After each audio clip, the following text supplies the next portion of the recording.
అంబేద్కర్ జయంతి సందర్భంగా ఈరోజు మంచిర్యాల జిల్లా కేంద్రంలో అంబేద్కర్ విగ్రహానికి పెద్దపల్లి పార్లమెంట్ సభ్యులు గడ్డం వంశీకృష్ణ ఈరోజు పూలమాల వేసి నివాళులర్పించారు. వారు మనతో పాటు ఉన్నారు. చెప్పండి సార్, అంబేద్కర్ జయంతి సందర్భంగా ఏం చెప్తారు పార్లమెంట్లోని ప్రజలకు?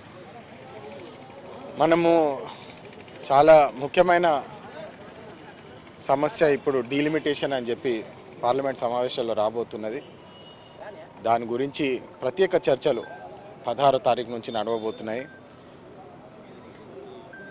రాజ్యాంగం పట్ల అన్ని రాష్ట్రాలకు, దేశంలో ఉన్న ప్రతి బడుగు బలహీన వర్గాలకు, స్పెషల్లీ వాళ్ళకి న్యాయం జరిగేటట్టు రాజ్యాంగంలో ఆర్టికల్ 14, 15, 16లో right to equality, right to education అని చెప్పి ఏదైతే ఉండేనో దాన్ని ఇప్పుడు బీజేపీ సర్కార్ వాళ్ళు రాజ్యాంగం వాళ్ళ చేతిలో తీసుకొని కేవలము దక్షిణ రాష్ట్రాల్లో వాళ్ళకి బీజేపీ పార్టీ వద్దు మాకు అని చెప్పి వారిని తరిమి కొట్టిన అంశం ఏదైతే ఉందో వారికి అర్థమయ్యి ఈ డీలిమిటేషన్ ఏదైతే ఒక నకాబ్తో వచ్చి వారు ఉత్తర రాష్ట్రాలకి మరి సీట్లు పెంచే ప్రయత్నం చేస్తున్నారు. అది పెంచితే వారు ఇంకా శాశ్వతంగా మేనేజ్మెంట్ చేసుకుంటూ వాళ్ళు మళ్ళీ పవర్కి రావచ్చు అని చెప్పి ఏదైతే కుట్ర చేస్తున్నారో దాన్ని వ్యతిరేకిస్తూ మేము ఈ వచ్చే పార్లమెంట్ సమావేశాల్లో మేము ఖచ్చితంగా పోరాడతాము.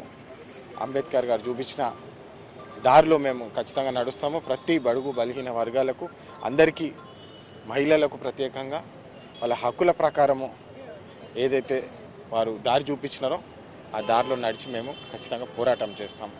డీలిమిటేషన్ తోటి తెలంగాణకు ఎలాంటి లాభం చేకూరబోతుంది? అయితే డీలిమిటేషన్ వాళ్ళు ఇప్పటికైతే ఉన్న ప్లాన్ ప్రకారం వారు ఏదైతే మాట్లాడుతున్నారో డీలిమిటేషన్ ప్రకారము సౌత్ స్టేట్స్కి ఎవరైతే తెలంగాణ లాంటి రాష్ట్రాలు ఏదైతే ఆదాయం ఎక్కువగా భారతదేశానికి కాంట్రిబ్యూట్ చేస్తుందో ఇలాంటి రాష్ట్రాల్లో కూడా వాళ్ళు సీట్లు తక్కువ చేసే ప్రయత్నం చేస్తున్నారు. నార్త్ సైడ్ ఎక్కువ సీట్లు ఇచ్చి సౌత్ సైడ్ తక్కువ ఇస్తే వాళ్ళు ఈ యూపీ బీహార్ బెల్ట్ని మేనేజ్ చేసుకొని వాళ్ళు మళ్ళీ పవర్కి రావచ్చు అని చెప్పి ఏదైతే కుట్ర చేస్తున్నారో అది తెలంగాణకి అన్యాయం జరుగుతుంది. తెలంగాణకి ఇప్పుడే మీరు చూస్తున్నారు, కిషన్ రెడ్డి గారు కూడా పార్లమెంట్లో మాట్లాడడం జరిగింది, బండి సంజయ్ గారు కూడా మాట్లాడినారు. అమరావతి బిల్లు పెట్టినప్పుడు అమరావతికి ఇది చేయాలి అది చేయాలని చెప్పి పెద్ద పెద్ద స్పీచ్లు ఇచ్చినా కానీ తెలంగాణ నుంచి ఏదైతే తెలంగాణ ప్రజలు ఇచ్చి ఆశీర్వాదం ఇచ్చి వాళ్ళని పార్లమెంట్ పంపించినారు. తెలంగాణ ఆశీర్వాదం తోటే వాళ్ళు ఈరోజు మంత్రులు అయినారని చెప్పి వారు మర్చిపోతున్నారు. అది గుర్తు చేసే సమయం వచ్చింది.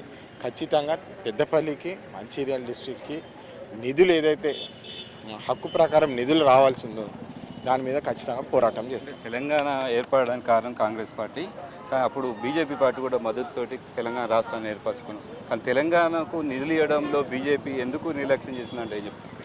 అదే మాట్లాడినాం మేము పార్లమెంట్లో కూడా. మీరు బహుశా చూసి ఉంటారు, ఆంధ్రప్రదేశ్కి ఎప్పుడైతే 9 ఎయిర్పోర్ట్లు ఉన్నాయో మరి తెలంగాణలో కేవలం ఒక ఎయిర్పోర్ట్ ఉండడం ఎంతవరకు న్యాయం?